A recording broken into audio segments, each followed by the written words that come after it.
Bonjour et bienvenue dans une nouvelle vidéo. Aujourd'hui, je voulais vous faire part un petit peu de mon expérience. C'est un petit peu une vidéo de témoignage par rapport à mes premières expériences avec les thérapeutes, enfin, un psychoté, les psychothérapeutes. Le fait d'aller voir une psychologue ou un psychiatre ou un psychothérapeute, bon déjà la différence, moi personnellement je la connais pas trop parce que c'est pas mon univers. Je sais juste que les psychiatres peuvent prescrire des médicaments et nous mettre en arrêt, alors que les psychologues, eux, ne le peuvent pas. Et je sais que parfois les psychiatres nous conseillent parfois d'aller voir des psychologues. Voilà, s'il y a des personnes là qui passent par là, qui sont psychiatres, psychologues ou autres, et qui peuvent nous expliquer peut-être la différence entre l'un et l'autre, je pense que ça serait très profitable parce que même moi, même à force, même en posant la question à des psychologues, je comprends pas. Peut-être que je suis débile, hein, c'est peut-être ça, mais je pense personnellement là, avec énormément de recul et des quelques années sous le manteau. Je sais pas si ça se dit comme ça. Oh, faut vraiment que j'arrête avec les expressions parce que c'est pas mon truc. Sous le capot, sur le capot, quelques années sur le capot. Je pense que à chaque étape de notre vie, on devrait tous aller voir un psychothérapeute. Que ce soit pour une rupture amoureuse, que ce soit pour un déménagement, un changement d'école. Dès qu'il y a une situation qui change, je pense en fait que ça serait profitable à tout le monde d'aller voir un psychothérapeute. Le problème, c'est que, bon, en plus d'être un budget, mais ça, on va le mettre de côté. Mais j'ai surtout l'impression que c'est un sujet hyper tabou d'aller voir un psychothérapeute. Et d'ailleurs, il y a même beaucoup de personnes qui vont me laisser des messages, des commentaires sur YouTube, qui, je pense, hein, sont dans le but d'être méchants, qui me disent d'aller voir un psychothérapeute. Bah, j'ai pas eu besoin de vos conseils, je l'ai fait avant. Bon, comme vous voyez, si c'est vous qui m'avez laissé le commentaire, ça a peut-être pas changé grand-chose à ma façon de faire les vidéos. Et c'est justement parce que pour certaines personnes c'est hyper tabou que quand je vous parle d'aller voir un thérapeute, que je focus pas non plus que sur les psychothérapeutes et que je parle de sophrologue, d'énergéticien, d'hypnothérapeute, parce que je suis quand même bien placée pour savoir que bah, parfois on essaye d'esquiver psychothérapeute, même quand pour nous ça semble pas tabou, mais c'est comme si, moi par exemple, quand j'ai ressenti le besoin peut-être d'aller voir une psychothérapeute, ça a été par exemple après le décès de ma mère, où là je me suis dit ça serait peut-être bien que j'aille voir une psychothérapeute, mais j'avais pas envie. Et pourtant, de manière consciente, j'avais pas vraiment de peur ni de tabou avec les psychothérapeutes. Mais je sais pas, j'ai eu un blocage, peut-être que ce que la société nous renvoie peut-être sur les psychothérapeutes, je sais pas, il y a un truc inconsciemment qui a fait blocage, ce qui fait que j'ai été voir des sophrologues, des énergéticiens, pas d'hypnothérapeutes. J'ai voulu aller voir une hypnothérapeute ou un hypnothérapeute et finalement je l'ai pas fait, mais j'ai vu pas mal d'énergéticiens et une sophrologue, j'ai même fait une formation en sophrologie pour essayer de m'aider aussi. J'ai fait pas mal de travail sur mon développement personnel, ce qui fait que j'ai quand même pas mal avancé seule de mon côté. Et en fait, tous les ans, enfin, régulièrement dans l'année, je repensais au fait d'aller voir une psychothérapeute et je me disais que peut-être qu'à un moment donné, j'aurais pas le choix, et j'attendais en fait le moment où ça allait un petit peu être la rupture dans mon comportement, où en fait j'attendais la faille, que ce soit un peu trop tard pour y aller. Et en fait c'est à partir du moment où Julien m'a demandé en mariage, où là j'ai senti qu'en fait l'organisation du mariage faisait remonter énormément de choses d'un point de vue émotions, de choses que j'avais aussi enfouies dans mon subconscient, dans mon inconscient, bon, des choses qui étaient enfouies et donc dont j'avais peut-être pas conscience sur le présent, mais qui remontaient à la surface. Et c'est à ce moment-là en fait où je me suis dit que bon, que là, ça serait peut-être le moment en fait de pouvoir franchir le pas d'aller voir une psychothérapeute. Donc, après avoir pendant moult mois pris la température, commencé à faire des recherches tout douces sur internet, voir dans le coin qu'est-ce qu'il y avait comme psychothérapeute, qu'est-ce qui pouvait éventuellement me convenir ou pas me convenir, j'ai décidé de sauter le pas. J'ai été voir une psychothérapeute à côté de chez moi spécialisée dans le comportement alimentaire. Bon, en soi, en fait, j'ai choisi spécialisée dans le comportement alimentaire parce que je cherchais quelqu'un comme moi en fait. Je cherchais quelqu'un qui avait un peu la même approche que moi, qui avait un peu la même façon de prendre en charge les patients, enfin, qui étaient très dans la discussion, très dans la bienveillance, très dans de l'écoute. Bon, normalement, c'est le job de tous les thérapeutes, tous les psychothérapeutes, mais je sais pas, ça me mettait en fait en confiance que la personne soit spécialisée dans le comportement alimentaire. Et c'est pour ça que j'ai été la voir. Donc ça a été hyper stressant pour moi parce qu'en fait, je pense que j'ai passé énormément d'années à refouler énormément de choses et même à être dans le déni sur certaines choses. Et je pense que j'avais aussi peur que beaucoup de choses remontent à la surface, des choses dont je n'avais pas envie de parler. En général, c'est souvent ça qui fait qu'on a un petit blocage. Donc j'ai été voir cette psychothérapeute. Bon, j'ai pas mal pleuré. De toute façon, à chaque fois que j'ai un rendez-vous avec une psychothérapeute, tout va bien, mais je finis la séance en ayant pleuré. Je me demande si un jour je vais réussir à faire une séance sans pleurer. Ouais, c'est une bonne question. En même temps, je suis une pleureuse. Donc, et vu que mon travail là, c'est de laisser exprimer mes émotions, c'est peut-être pas plus mal au final. Et donc cette première séance avec cette psychothérapeute, j'ai été très mitigée sur la séance, c'est-à-dire que j'étais dans un état où je, je sais pas. C'est-à-dire que bah, la séance, ça m'a fait du bien parce que j'avais quand même sorti beaucoup de choses, que ça m'a fait pas spécialement réfléchir, ça m'a juste fait remonter des choses à la surface. Et le problème, c'est que j'ai pas eu l'impression que ça m'apportait grand-chose parce que tout ce que je disais là, même si ça a fait remonter à la surface, j'en étais quand même consciente. Ça m'a pas forcément amené à de la réflexion. J'ai senti que la psychothérapeute avait, même si elle accueillait ce que je disais dans de la bienveillance, j'avais l'impression qu'elle était aussi un peu dans le jugement. Enfin, pas dans le jugement, mais dans l'empathie, mais dans une empathie, je sais pas, qui moi, en tout cas, me convenait pas. Et j'ai l'impression qu'elle appuyait encore un peu le truc en disant, ah oui, oui, ça devait pas être facile, ah oui.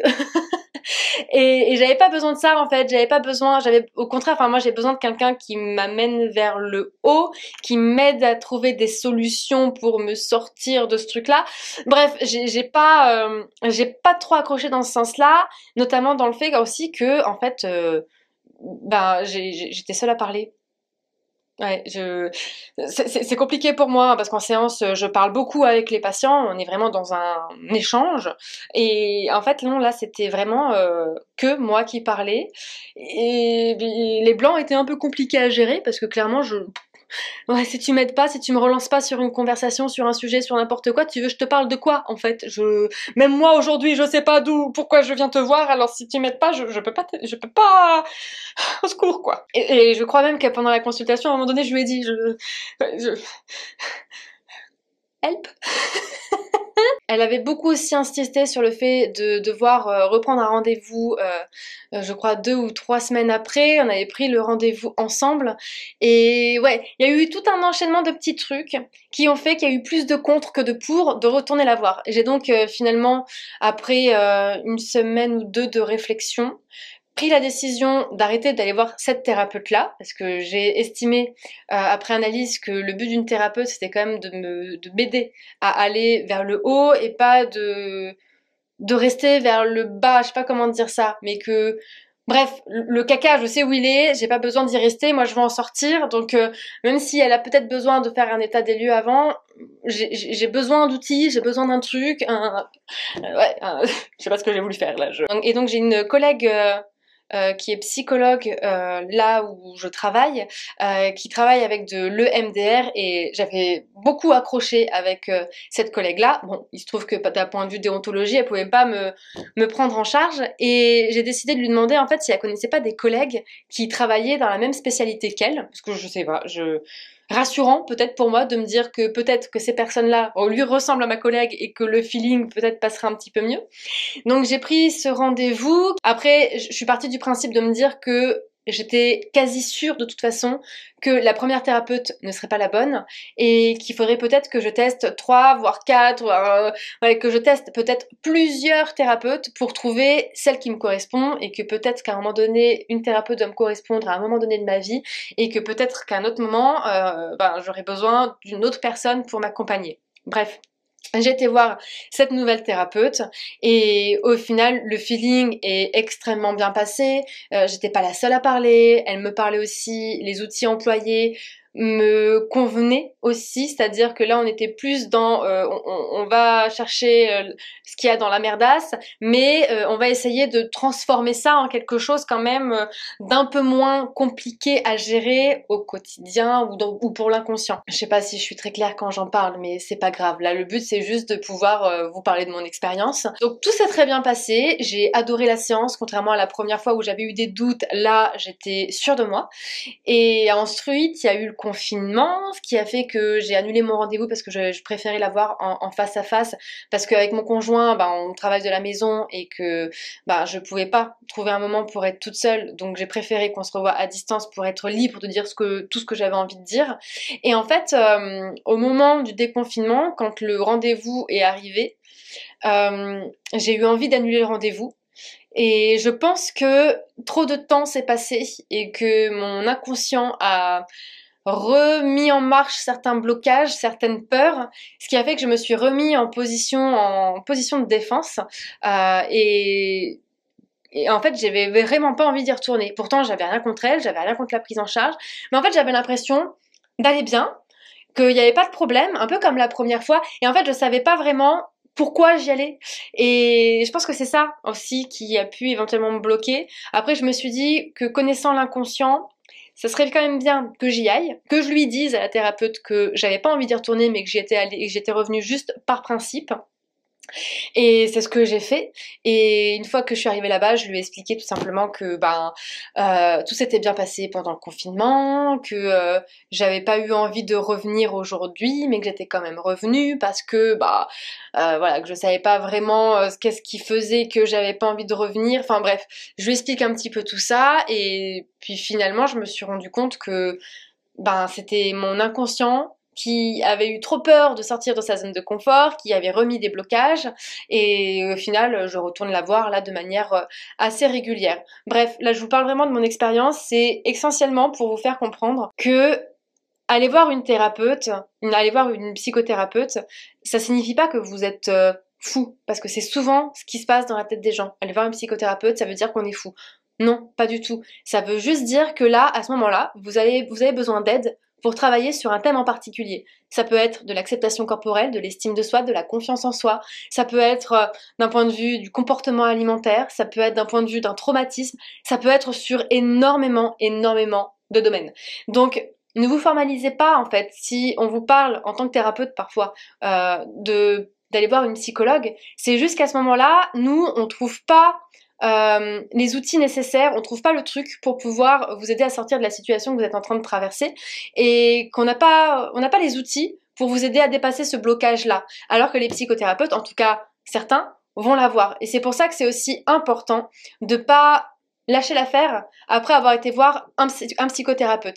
Parce que chaque thérapeute est différent et je pense que c'est important de chercher peut-être des approches différentes parce qu'il y a plein de spécialités. Regardez comme moi, j'ai une spécialité différente de certaines de mes collègues diètes. Et voilà, je pense que c'est important de tester, même si je sais que c'est chiant, que ça demande du temps, mais je trouve que c'est essentiel. Si vous estimez à ce moment-là que vous avez besoin d'un coup de main pour un domaine en particulier, n'hésitez pas à vraiment demander de l'aide à une personne qui pourra vous l'apporter. Et c'est super important aussi que le feeling passe avec cette personne, parce que pareil, au niveau de la pratique, au niveau de la personnalité aussi du thérapeute, parfois ça passe ou ça casse et c'est important que vous vous sentiez à l'aise avec le thérapeute. Bref, je sais pas trop ce que je pourrais dire d'autre par rapport à mon expérience sur les thérapeutes, mais à partir du moment où j'ai eu le premier rendez-vous avec la deuxième thérapeute, je me suis dit qu'il fallait que je vous fasse une vidéo sur le sujet parce que je trouvais ça important. Et finalement, je l'ai pas fait. Et je crois qu'il y a l'une d'entre vous qui m'a posé une question justement par rapport au psychothérapeute, de partager un petit peu mon expérience. Et c'est là où je me suis dit que ça serait pas mal de pouvoir en parler peut-être aujourd'hui. Au départ, je voulais vous parler un petit peu de comment ça se passait en séance avec de l'EMDR. Le truc, c'est que pour en avoir parlé avec une ou deux personnes de mon entourage, qui j'ai appris en parlant de ça, parce que du coup, j'ai pas vraiment de tabou. Je parle assez facilement de, de ma vie privée. Je pense que c'est problématique. Faudrait à un moment donné que je m'auto-censure sur des trucs. Mais en fait, je me suis rendu compte que ces personnes-là aussi allaient voir ou avaient vu des personnes travaillant avec de l'EMDR. Et en fait, on s'est rendu compte qu'on n'avait pas les mêmes séances. Donc à partir de ce principe-là, c'est compliqué pour moi de vous expliquer un petit peu comment ça se passe parce que c'est personnalisé selon les problématiques de chacun. Donc j'espère que cette vidéo aura pu vous éclairer un petit peu, que ça aura pu éventuellement vous faire prendre conscience de certaines choses. Et puis comme d'habitude, on se revoit demain dans une nouvelle vidéo et je vous laisse comme à chaque fois liker la vidéo et puis vous abonner si c'est toujours pas fait. Et puis si vous avez aimé cette vidéo, tout simplement.